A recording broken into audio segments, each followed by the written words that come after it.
Alrighty then, ladies and gentlemen, welcome to the Training for Life podcast. I am here today with two special guests. We have Eva T here.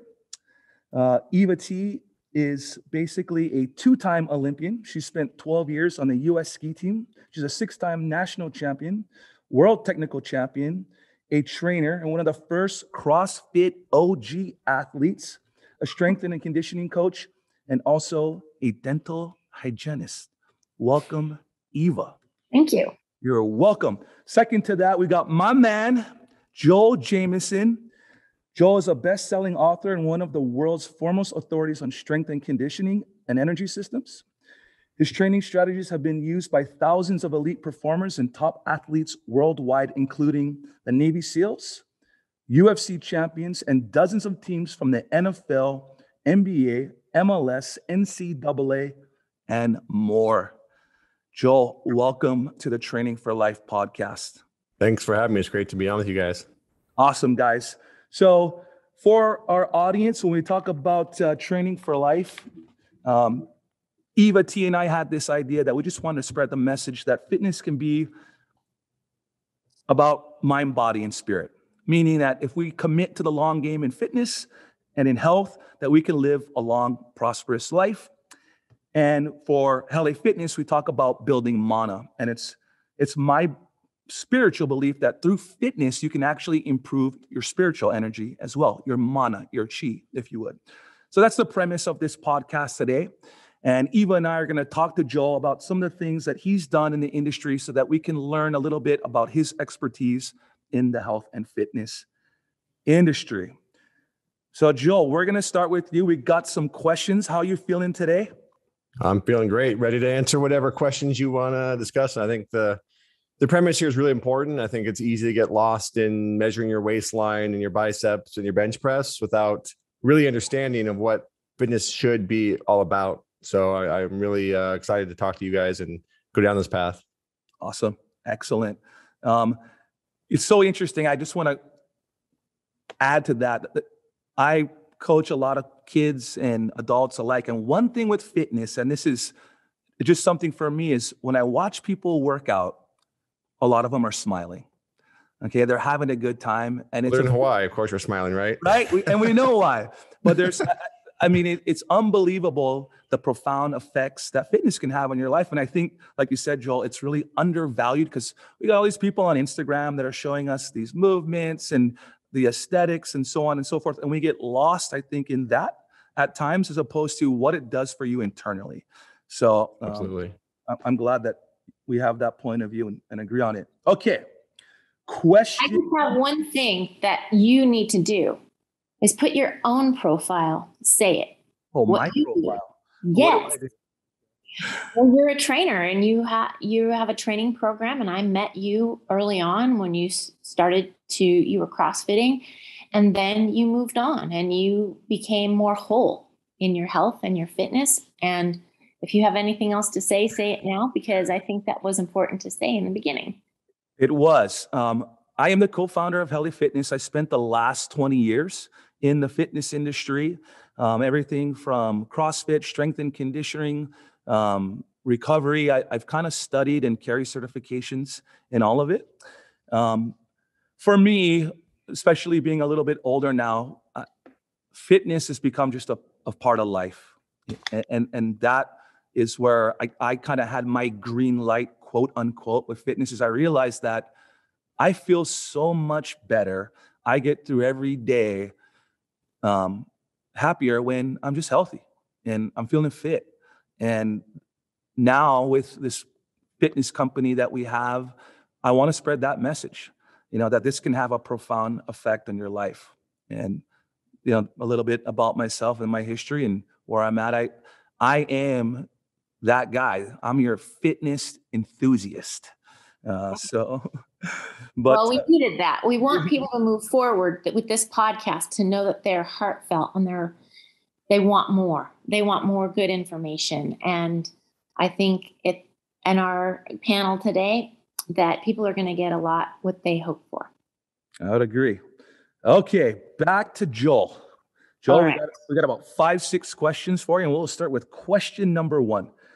Joel, tell us about how you got started in the industry, what your educational background is, and how you progressed to becoming a world-renowned strength and conditioning coach. Question number 1, tell me a story of your life. I got it. There you go, brother. All right, I'll kind of give you the quick view because, you know, I started out like a lot of people do in my early teens. I started lifting weights, and honestly, the biggest reason was my brother was bigger than me, and I wanted to be bigger than him. So I started lifting weights, and he had the old sand dumbbells and sand barbells, and I mean, super old school in the the 80s. And I just fell in love with it. I loved the feeling of working out. I love the feeling of after working out. You know, definitely helped gain confidence, and as a teen. And ultimately, I did get bigger than my brother, which was my goal, right? And then I started playing football, ran track and field. And, at that point in time, I was reading Flex magazine and Muscle and Fitness and, the typical bodybuilding routine. So I'm doing bis and tris and chest. I'm just, kind of following what everybody followed at that time in that world. And then one day, my senior year of high school, this guy named Bill Gillespie, who I'd never heard of, but he came to speak at our school, and he was the assistant strength coach at the University of Washington football program at that point in time. And he was a big dude. He was like 280, 290, was talking about his 600-pound bench press. So instantly I'm paying attention to this guy. Like, this guy must know what he's talking about. And he passed out this training program that he kind of put together for us to just see. It wasn't the exact program that you did, but it was just a strength conditioning program versus a bodybuilding program. And I looked at this thing and I was like, what is this? Like, where's bicep training, right? Like, what is the split? This doesn't make any sense to me. It was just so totally foreign to what I had been exposed to from a training perspective. And it just really opened my eyes to this whole other world of training and fitness, aside from this very bodybuilding, physique focused, regime of training. So it was really kind of my first, like, wow, this is really cool. I want to learn more about this. And then I actually went to the University of Washington. I played football briefly there. And kind of when I realized I wasn't going to make it, as a collegiate football player or NFL or anything like that, I reached out to Bill and said, hey, I would love to start working with you guys. And at that point, I'd been educating myself, reading a lot of the Russian material, Verkhoshansky and Mel Sif, and just really self-educating as much as I possibly could across a wide range of different fields within fitness. And Bill was awesome. He was like, yeah, come on down. And he really appreciated the authors and the people that I'd been reading and researching and just, exploring on my own. And really, he became my first mentor and exposed me to the world of strength and power, and gave me a chance to see what it was like at that level. I trained with him personally for a number of years as his bench press went from 600 to 700. And I mean, the guy's just a monster. He bench pressed 1,100 pounds recently at 60 plus years old. So he really is one of the strongest dudes in the planet, lifetime drug free, and one of the few that I truly believe falls into that category. But anyway, he really took me under his wing, was tremendously helpful as a mentor. And, I kind of thought, well, I want to see if I want to go the professional route or take a private route with this career. So I spent a year at the Seattle Seahawks interning because Bill ended up over there. And as much as I really loved the NFL atmosphere and the whole process around it, I didn't want to spend my career moving from city to city. And that's really the reality of being a professional strength coach with a pro team. It's like a round robin every year. People lose their jobs and you're struggling to find one. Like, there's just so much uncertainty. So I decided I wanted to go the private route and scraped to get a little bit of money. I was 23 years old, opened a gym called End Zone Athletics. And my plan was really to keep training NFL athletes and high school football athletes. And that was kind of where I thought my career was going to go, was that end. And the funny thing happened is I actually opened my gym next to a place called AMC Pancration, which was, I didn't know at the time. I knew it was a good mixed martial arts gym, but I didn't know it was basically the best mixed martial arts gym in the world. And it was run by a guy named Matt Hume, who in my opinion, and most opinions of people who are well-versed in the sport, he's really the greatest mixed martial arts coach of all time, really without question. So very early on, within a few months of opening up, I had this guy walk over to my gym named Ivan Salavari. And Ivan said, hey, do you want to train me for a kickboxing fight in K1? And I was like, what the hell's K1? Right. I had to Google it, but of course I can, right? I'm a new gym owner. I'm going to train everybody who wants me to train him. So Ivan comes in and my first thought is, I'll just put him through assessment. And I put him through a very similar assessment to what we do in football. You look at his strength, his power, and it was god awful. Like, he couldn't do 2 pull-ups. Like, I don't think he could bench press or squat his body weight. I mean, he was just super weak, right? And I'm thinking, oh my God, all I got to do is make this guy a bit stronger and he's going to murder everybody. And I'm look like a genius. So, I tried to basically just take the same approach. After a couple of weeks of just, going through a strength program, which he did need, but I said, well, I need to really understand the sport a lot more. So this is 2004. So I'm like, I need to go train the sport myself so I can understand it. Because I knew they were putting long hours, lots of volumes. Like I needed to understand it better. Because I knew football, but I didn't know anything about MMA or K1. So I went over and I rolled with Ivan. And stupid me, I'm like 220, 230 pounds. Ivan's like 190. Like I said, he's just weak. I think I'm going to manhandle him like he's a rag doll. And I did for about 20 seconds. And then I was so gassed. He was choking me out and hitting me in the face, just literally making me look stupid and laughing at me as he was doing it. And I think he wanted to prove a point, right? Like strength is not going to do you any good unless you actually have the endurance to use that strength for more than 20 seconds. Right. So despite just massively overpowering him from strength and size perspective, it didn't do me any good at all. And so I had to sit there and really look in the mirror. Like, I don't know anything about conditioning. Like everything I thought I knew maybe works with, football or strength power sports, but that's it. Like, obviously my approach was not going to be enough to help Ivan prepare for K1. And the biggest thing is I've always felt a responsibility to anyone I'm training to make sure I'm putting in as much work as I need to make sure they can reach their goals. Otherwise I'm not doing them justice. So I dug every inch of my time into learning combat sports, mixed martial arts sports, and conditioning, not just for MMA, but other sports.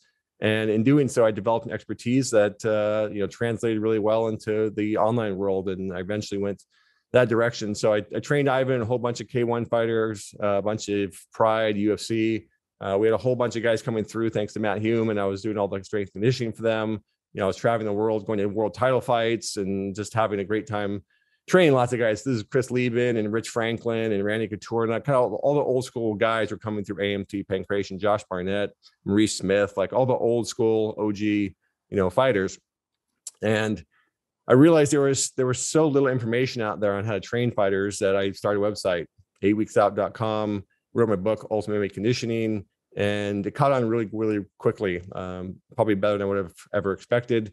And just, I got a lot of interest from people who wanted a better, more scientific, more, well-researched approach to energy systems and just interval training all day long as hard as you can until you puke and then repeat, right?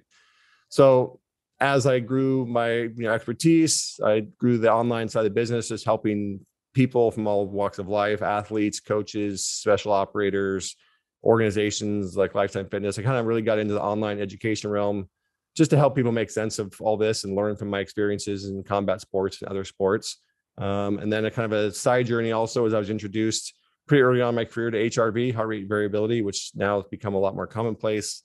And I used that for 20 years, while I was training the combat athletes and training a wide variety of people. And that gave me insight into how the body works and what's beneficial for someone versus what isn't. So I also launched some HRV technology along the way. And I've kind of gone into this field now where my goal is really just to help people put all the pieces together, from training to recovery to really everything in between. Because the biggest thing I've learned across my fitness journey that I like to share with people is it really, fitness isn't just what you do in the gym. It really is everything you do in your life, because it's all connected. Your sleep, your nutrition, your mental stress, your outlook, your attitude, all of that stuff affects what you can do in the gym and what happens as a result of being in the gym, and vice versa. What you do in the gym affects all those things as well.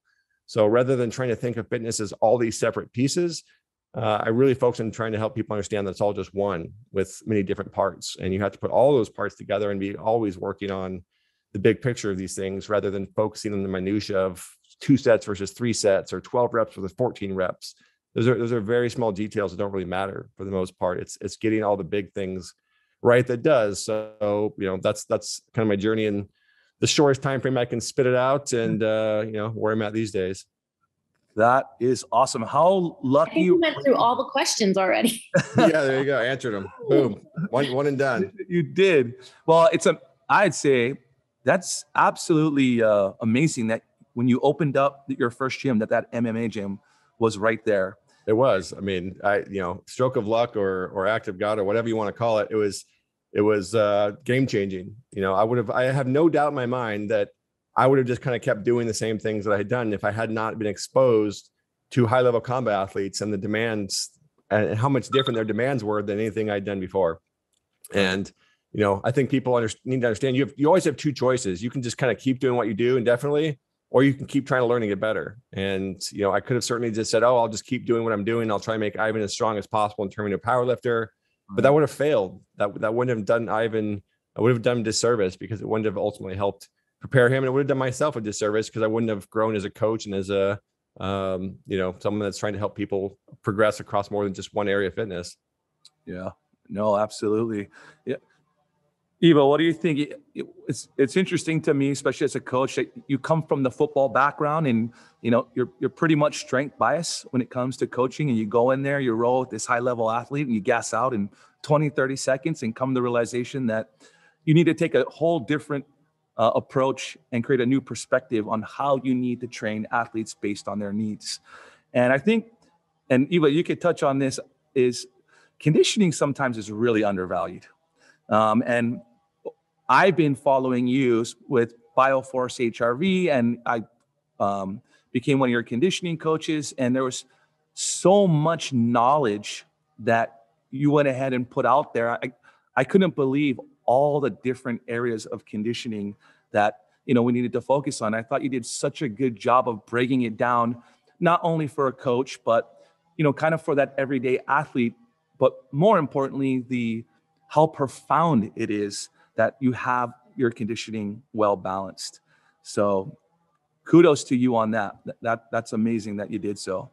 The fact that you can read the numbers on what you did yesterday and how you feel today, and what you did on the day you rested, how it works on your body the next day, is it maybe is the answer to how you can move forward.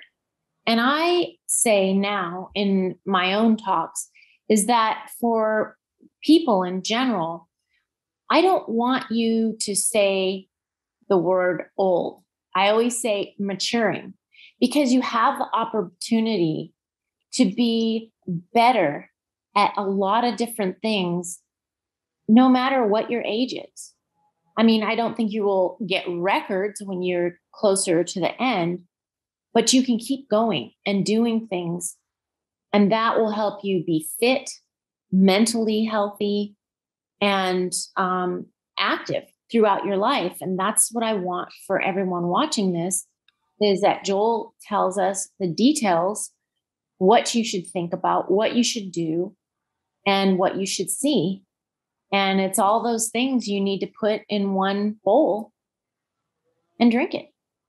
Yeah, absolutely. And the interesting thing, I think, is when I got into this, like I said, my goal was just to get bigger and stronger and beat up my brother. And now my goal is to live the longest, healthiest life possible. Your goals change as you progress through this journey of life. And I certainly don't I want to be strong and fit in that sense, but mostly I just want to be able to move freely and be injury free and stay really healthy. And my mom and my dad's side both have a very extensive history, unfortunately, of strokes and cardiovascular disease.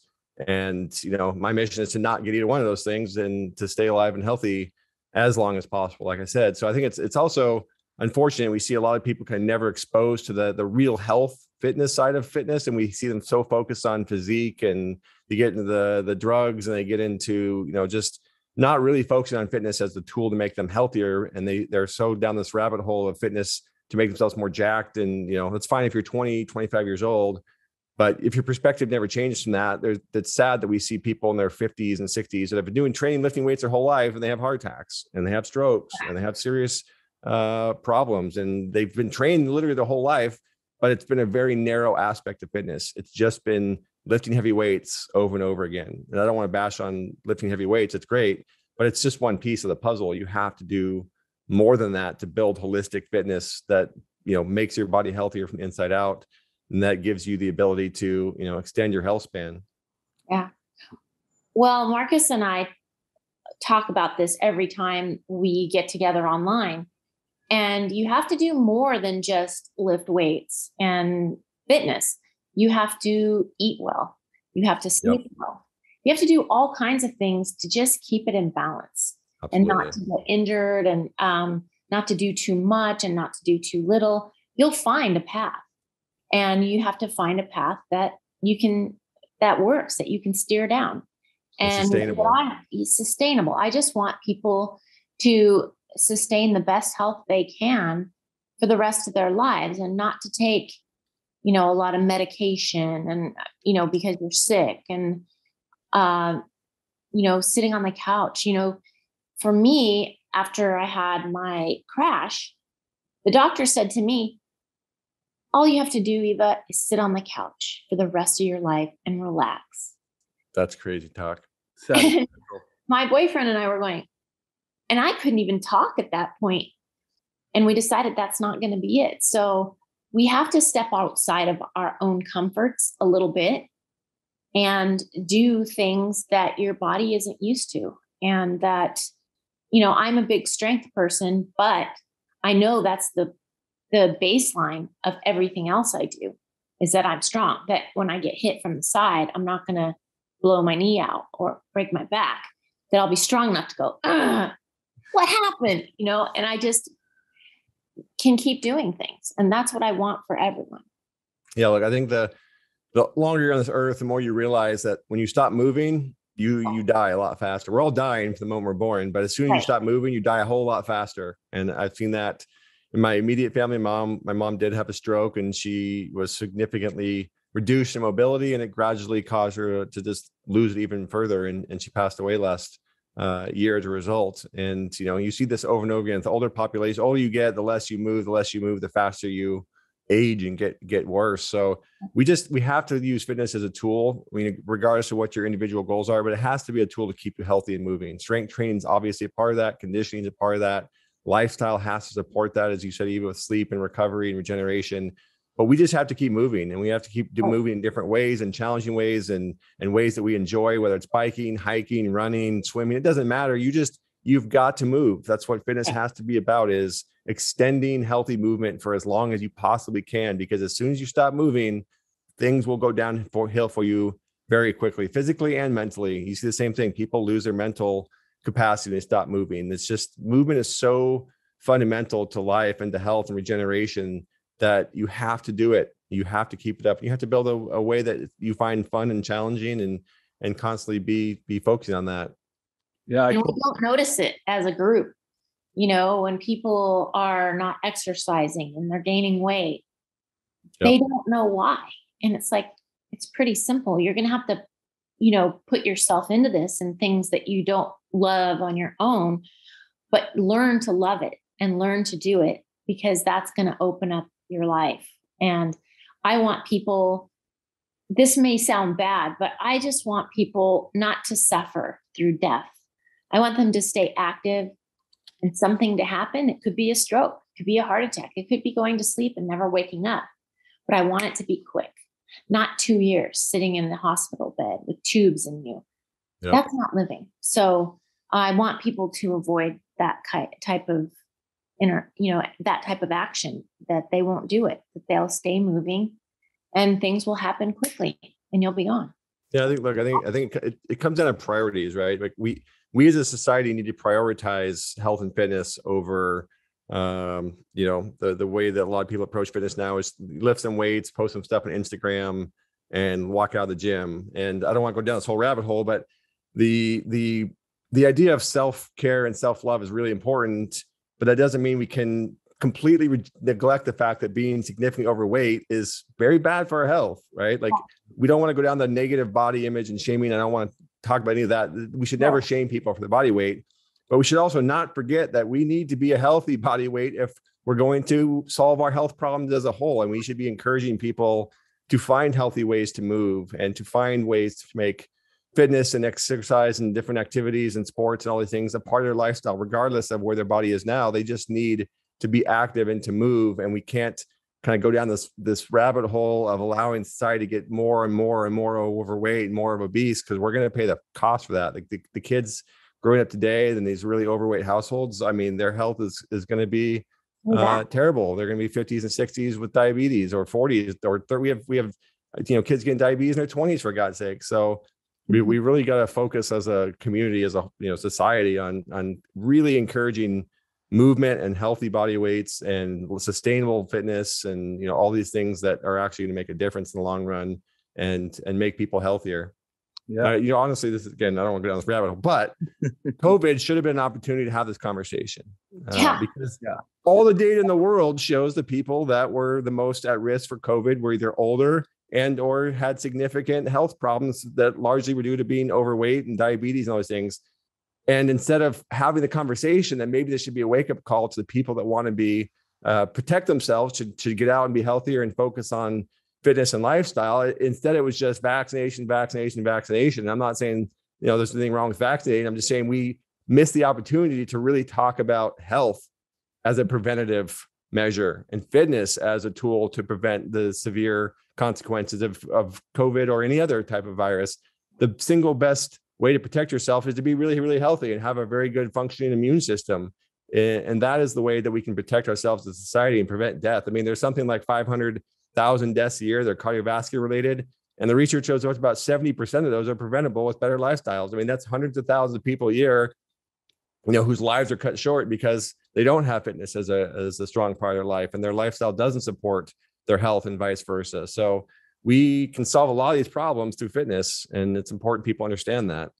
Yeah, I would agree 100%. You know what I find interesting, especially here in Hawaii, and I love this state. The people are unbelievable here, but with our kids, there's a type 2 diabetes problem here in Hawaii.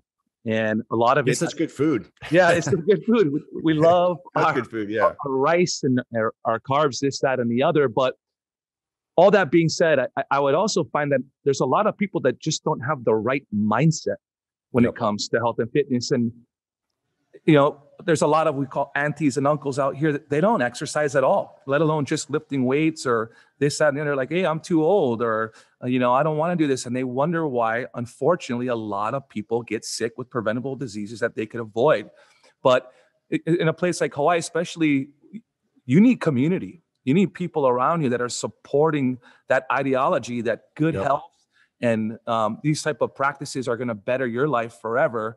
And I find, at least where we live, that if you're not in those communities, if you're not around the right people, what happens, you end up with the other group of people that are grinding all day, sitting down watching football all day, and just not paying attention to some of those factors, which we all need to enjoy ourselves. It's absolutely vital. But having the right mindset, and that's why I use this kind of training for life phrase in my mind, is that, hey, you got to wake up every day and put in the work between the sleep, the nutrition, your training, your conditioning. Like you said, Joel, all those components, you got to bring them all together, but you have to realize it's a daily grind.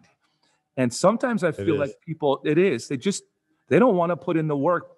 But my fear is, as you said, Joel, but when you get sick and when you're in the hospital, are you going to regret the fact that you didn't put in the work to have the life that you wanted to live?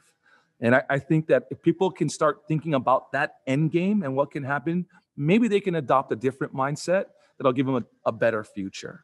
And I think that's critical. But that being said, with the time that we have, I want to touch on HRV technology, Bioforce, Morpheus. That's one of your specialties. And I love the technology. I use it every day. I'm sure Joel sees my training database that I have there on Morpheus. But talk to us about the HRV technology, because I feel like a lot of people know about it now. Whoops come out with HRV technology. There's a lot of people that are using HRV technology with the Apple Watch, but I don't know if they really understand what it means and how it works. Yeah, it's funny. I talked to Polar. So Polar was really the first heart rate monitor company back in the 70s. They came out with the first chest strap for monitoring your heart rate. And I talked to them, I don't know, 18, 20 years ago, because they've had the capacity to do HRV for 30 years. I mean, they had papers published in the 1980s. The Russians are doing the 1980s. I mean, it's been around a long time, but I asked Polar, why don't you build this into your watches? Why have you guys not gone down the path of HRV? And they said, as valuable as it is, we don't think people will understand it. And unfortunately, with the mass adoption, I would say they probably were right. And it's not the people's fault. It's the companies putting it out that really haven't done a good job of educating what it really is. And it's more than just a number. It's a representation of how your body is reacting to the world around it.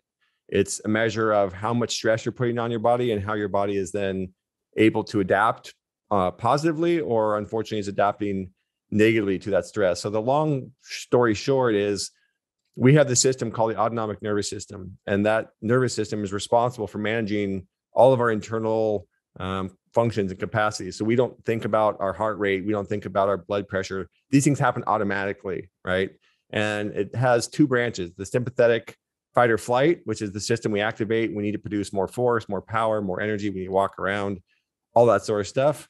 And then we have the other side called the parasympathetic branch, which is the rest, digest, regenerate. And those two systems are constantly working together to keep us alive and functioning and able to do the tasks that are in front of us. So if we're going to lift weights, we're going to do a workout, we're going to sprint, we need that sympathetic system to kick on and produce the energy that we need to go do that. And then we're not doing those things. We need the parasympathetic system to do its job of rest, repair, regenerate, and kind of build everything back the way it was and make it bigger and stronger. And it's the balance between those two systems that dictates a huge amount of our health, because it is the balance between inflammation. It's the balance between anabolic and catabolic. It's the overall ability of our body to go through the stress of life and come out the other side better.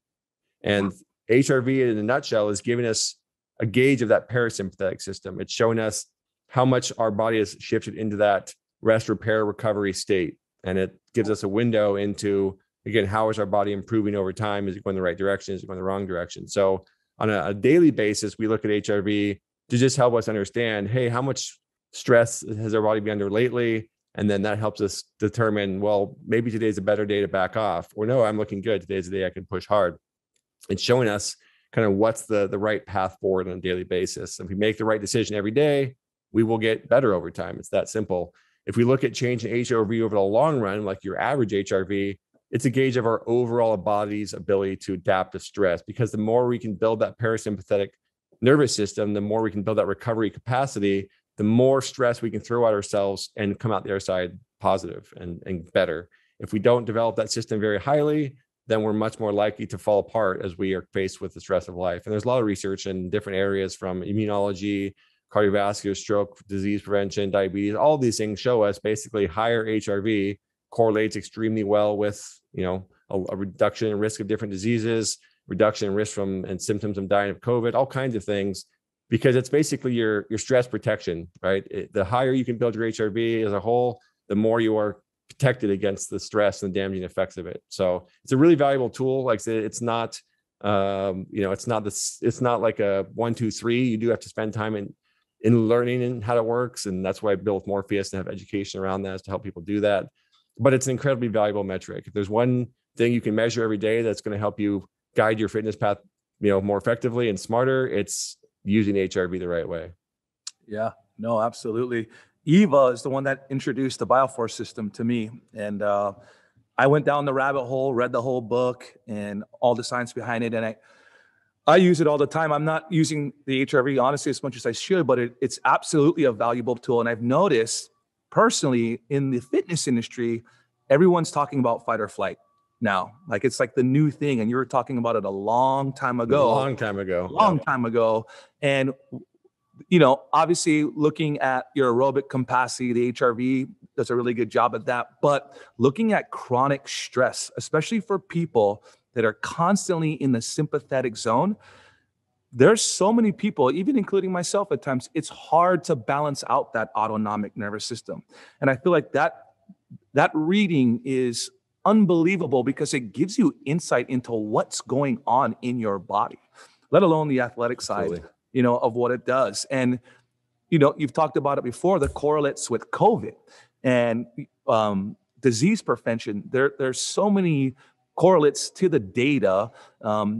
It's a phenomenal tool that could be used. I feel like people get a little confused on the HRV, but if you could simplify it for them and show them the importance in one simple sentence is, hey, it can help you determine long-term health by just evaluating your readings.